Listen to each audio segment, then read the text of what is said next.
Hello everyone. Simon here with another edition of Secrets of Compatibility. Now, in this series on YouTube, I've already made a few videos talking about the primary legs of relationship um, and certain specific aspects like the Mars-Venus curse, right, and how to identify it. And other different aspects of relationship. So if you haven't watched those, check them out. Today, what I'm going to talk about is how to deal with difficult Saturn connections, meaning if your Saturn from your chart touches your partner's moon, or Saturn from their chart touches your Venus, and so on. So we're going to talk about those four: Saturn to moon, Saturn to Venus, Saturn to sun, Saturn to ascendant. And we can start with actually one of these charts that in our class on compatibility, which we started a few months ago, didn't look so good. And in the middle of class, we said, look, these guys aren't going to make it. Their compatibility is just not looking too good. And in our system, we use deal breakers and deal makers. And one of the things is if you have more deal breakers and deal makers, that's a problem. And that's Giselle and Tom Brady. And lo and behold, a couple months later, they end up getting divorced. Now, it's not necessarily because of the stuff I'm going to show you. In fact, they have very little Saturn going on, and perhaps that's one of the difficult aspects. But meaning that you need some discipline, you need some a little bit of Saturn to keep you grounded. But they do have a Saturn-Sun connection. And out of all of them, Saturn to the ascendant, Saturn to the moon, to Venus, to the sun is has the most breakup potential. Now, this may sound crazy and you're like, okay, are you just making this stuff up? Well, actually, no. So Carl Jung actually wrote an essay book basically on the aspects in synastry. So what makes people get married? And statistically, he found that certain combinations like sun, moon, Venus, and so forth have higher than normally expected by random chance likelihood of appearing in married couples. And what they didn't necessarily study is what breaks those couples apart. And so in our work, we try to look at every aspect of compatibility, as I've covered in a previous video, the three primary legs, meaning compatibility, how you get along, do you like each other? Viability, whether you like each other or not, can your relationship last, right? Number three, do you have the relationship skills to make it work? Because even if you like each other, you may not have the skills, right? Just based on how you were raised. And then there are three secondary legs: timing, and so forth. So all of these play a role, but one of the very simple things that you can control is, let's say you are married or have a boyfriend or girlfriend that you adore, but you find that you have one of these Saturn aspects. So what to do? So what if you are Giselle and Tom, for example? They have a Saturn-Sun connection. So, and it's fairly strong. It's -5 is pretty strong for one planet in our system. So what does that mean? That means his Saturn is affecting her sun. So let's just go ahead and go to my notes and give you the clues on how to take care of these. So Saturn Sun, we call the time apart combo. So one of the best ways to deal with this is to plan some space and time apart. In the case of Giselle and Tom, they actually kind of did that while he was playing football. The problem is that alone can't be, that's not enough to save a relationship. So ultimately, I'll just read for you here what it says. This combo requires that you two create time and space to be alone, whether once a week or once a year. Take a vacation from each other. It will make you appreciate your partner all the more when you come back together. Whether in your home or out in nature, find a sanctuary where you can be yourself and quiet for a bit. Otherwise, this combo may create tension that can lead to separations, whether on your terms or not. Meaning, you want to create the separation organically. So, have some time off. One of you is out of the house. Like during the COVID time, people were forced to spend time together. And if you have a Saturn Sun combo, that makes it very difficult. But it can still make it work by honoring this and giving each other a little time and space. And then when you come back together, you appreciate each other all the more. Now, why didn't it work long term? Well, I would put forward that for the Giselle and Tom relationship, all other factors being equal, because I've looked at their other combos, which aren't great, that him playing football is actually what kept them together. So this is not a popular point of view, but him being away helped him find his sort of space and her, to do her thing. And had they been together all the time, they may have divorced a lot sooner. Okay. And it's not by chance that, now that he's no longer going to play football, that they've decided to separate. All right. So next combo is Saturn Moon. This is a very powerful combination.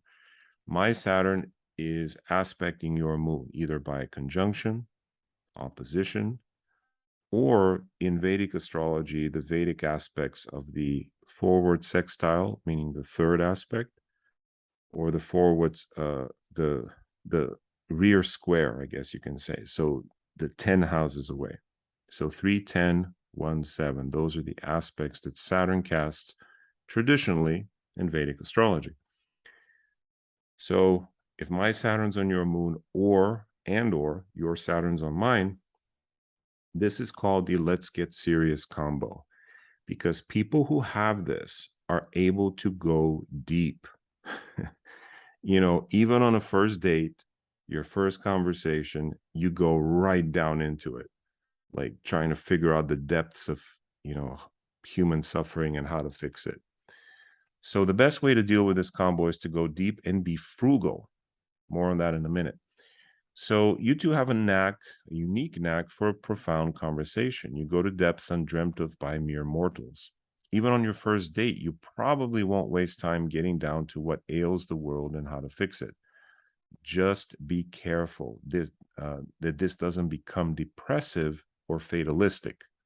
Going deep is easy for you. Just don't let it reinforce your insecurities. Meaning, it's cool to go deep and have these 3-hour-long conversations into the middle of the night, but that can get a little heavy sometimes. So just be aware of that and treat this Saturn moon as a gift. You guys have an ability to plumb the depths of self exploration. Now, another way to handle this is to budget, meaning saving money, pinching pennies can be a deeply bonding experience and make you feel like superheroes, like financial superheroes in the end. Paying off debt, eating basic food, living frugally for a while can help you both become masters of your finances. Just make sure that you're both doing the work. So this means make a plan and stick to it, and say for a year or 6 months or 2 years, we're going to pay off all our credit cards. We're going to, eat rice and beans and eat, and be very frugal, sell what we don't need, save every penny to achieve a certain goal. And couples who have Saturn moon can turn this combo, which otherwise will make you a little bit depressed, a little bit nitpicky if it doesn't have a purpose. But if you give it a purpose, like, saving together or meeting a goal, maybe you have a weight loss goal, although that's more Saturn ascendant, but still, whatever goals that are harsh discipline, you two can accomplish together. All right. And people who have this, Joanne Woodward, is another example, and Paul Newman. They're a great example of a very successful couple. Let's find them here. Well, I think Rita Wilson and Tom Hanks also have some of this. No, they don't have any Saturn moon. Let's see. There they are, Joanne Woodward and Paul Newman, famously a powerful couple who were married until death did them part. And they have a strong Saturn moon on her side. Her Saturn aspects his moon. And guess what?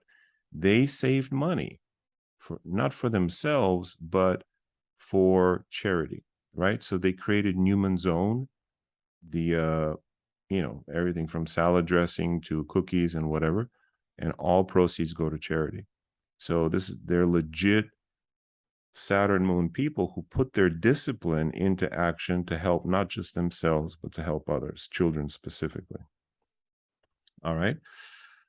So let's go on to the next combo, which is Saturn Ascendant. All right. So if your Saturn hits my Ascendant, using the aspects, the aforementioned aspects, 1, 1, 7, 7, or 3 or 10, right? The normal Saturn aspects in Vedic astrology. We call this the responsibility paradox. And the best way to deal with this combo is to work smarter, not harder. So this can create a lot of criticism in a relationship. Criticizing your looks, criticizing your habits. Why don't you wash your feet before you go to bed? Wash your socks. Why do you do this? Da, da, da, da, da. Now, it's made to make your partner become a better person, but it can come off as being a little harsh. So with this combo, one of you may try to make the other more responsible and work focused. This is okay as long as it doesn't make you feel overly criticized. So work smarter, not harder is the solution, and help each other do so gracefully. This means, if you want your partner to achieve something, help them achieve it in the most efficient way. Don't torture them, right? So that's Saturn Ascendant. And again, Joanne Woodward and Paul Newman have this in spades. So there is a lot of personal discipline. I think they made each other better, but sometimes it could probably come across as a little bit critical as well. All right, finally, Saturn Venus. This is the lack of affection combo. The best way to deal with this is to learn to express your love for each other. This combo can create emotional self-esteem issues. This is from James Kelleher. These are his kind of phrasing. One or both of you may not feel appreciated or know how to express your appreciation for your partner. One or both of you may hold back love and give it conditionally, meaning, hey, you didn't take out the garbage tonight. Yeah, I'm not in the mood for sex. Right? You didn't fulfill the condition. Oh yeah, you treated me like a jerk. I'm not giving you sex. Or you didn't do X, Y, Z, or you aren't making enough money, or whatever it is. So this seems harsh, but Saturn Venus has a tendency to hold back love and only give it conditionally. Now, one cure for this is learning to dance. Dancing together creates distance and discipline between the two partners, but also passion and fun, a perfect expression for this combo.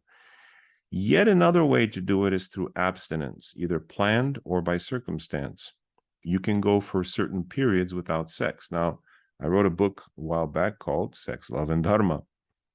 And let's see if we can find that. In that book, I talk about the age-old precept, sex for procreation, right? So you've heard this from your Christian minister, you've heard this from your Hindu minister, you've heard this from your Jewish and so forth.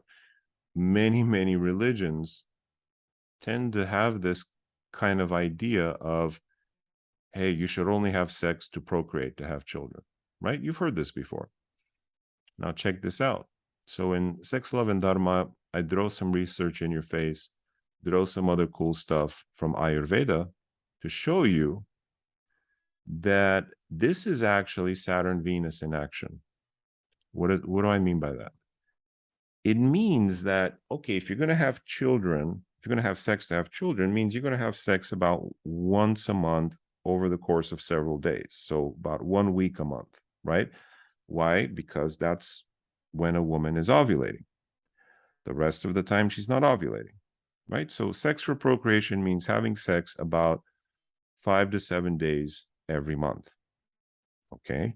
Now, why would that be a positive thing? Now, if you've studied martial arts or anything like that, you know that not having sex is a part of the preparation for many, many fighters, because they know that having a lot of sex can deplete you. In fact, Lawrence Taylor, who is the famous New York Giants defensive legendary player, used to, pardon my French, but used to buy hookers and send them to the hotel room of his opponents and ensure that they were having sex the night before the game. And then, of course, the next day, he would just destroy them. Now, that doesn't mean, obviously, it doesn't mean sex is bad, but it means that if you have too much of it, it can weaken the system. Ayurveda agrees. Traditional Chinese medicine agrees, right? There are Taoist practices that talk about channeling the sexual energy. Again, a very Saturn Venus practice. So what I talk about in Sex, Love, and Dharma is that, hey, okay, if you want to practice this, it actually goes well with Ayurveda, because it takes about 28 to 35 days for Shukra to be created in the system, for Artava Dhatu. Now, if you don't know what these terms are, they're simply the reproductive system. So the theory is that anything you eat takes 28 to 35 days to become fully mature sexual tissue, sexual Shukra Dhatu or Artava Dhatu. Well, that's kind of close to this idea of having sex once, quote unquote, once a month, meaning 5 to 7 days a month. Anyway, not to get too deep in the woods there, but there is this idea of fasting and feasting, and this exists in nature, right? So fasting, meaning having a lot of sex for a few days, feasting, having a lot of sex for a few days, then going without. Similarly, you find a tree that has a bunch of apples, you feast on it, then you go without food for a while. We do this now, it's called intermittent fasting. We're trying to mimic what human bodies have been doing for tens of thousands of years. So this fasting and feasting principle is a very Saturn Venus thing. People who have this in their natal charts know how to do it. It makes sense to them. They'd be good at intermittent fasting. Okay.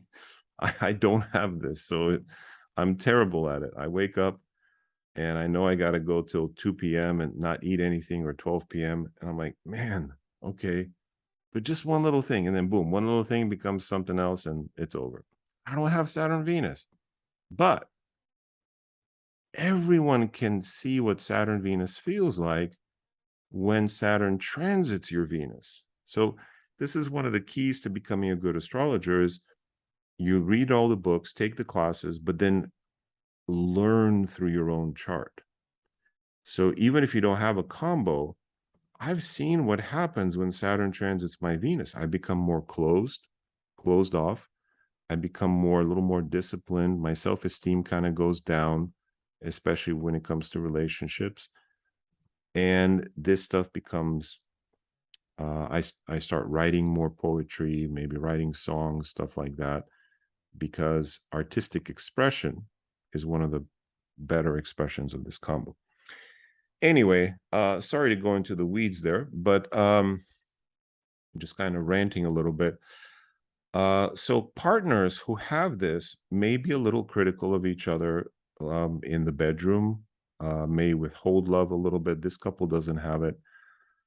Um,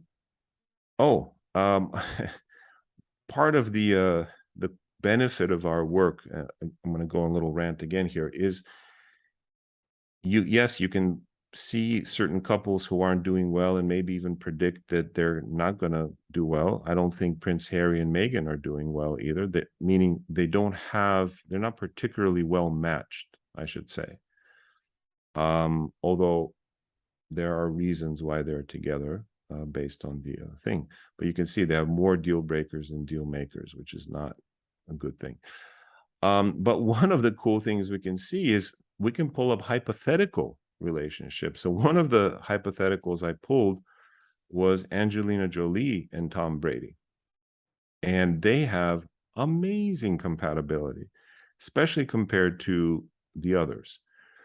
So now these, I don't know if they've ever met, maybe, maybe not. They're not too far in age from each other, actually. And the current guy I think Angie's dating is really, really not good for her. The weekend guy, really bad compatibility, very destructive. But this hypothetical match looks pretty darn good. So if any of you know those guys, maybe think about introducing them to each other.